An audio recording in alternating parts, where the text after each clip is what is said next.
ঐতিহ্য সময়ের সঙ্গে সঙ্গে অনেক পরিবর্তন হয়েছে। আগে আপনার ঘোড়া যেত, হাতি যেত, অনেক কিছু হতো আমার শোনা, কিন্তু এখন তো সেই দিন আর নেই। সময়ের সঙ্গে মানুষকে চলতে হবে। এখন এই ঐতিহ্য যেটা আমাদের একজন রাজবাড়ির থেকে এসে কাছে স্পর্শ করলে তবে হয়, ওইটাই আছে। এটা মেনলি মদন গোপালজির রথ। অন্যান্য জায়গায় যেরকম জগন্নাথ দেবের রথ হয়, এটা মদন গোপালজির রথ। জগন্নাথ সঙ্গে থাকেন, বলরাম সুভদ্রা থাকেন না।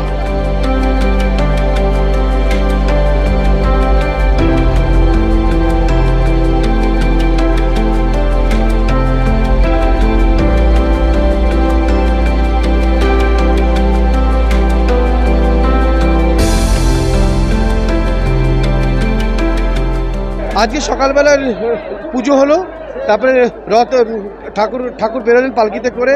ঠাকুর এবার রথে উঠেছেন, এই রথে করেই এটি ওনার সবারই। উনি এটাতে করে মৌসিবাড়ি যাবেন, মৌসিবাড়িতে গিয়ে 7 দিন থাকবেন, তারপর আবার ওনার গৃহিণী ফিরে আসবেন।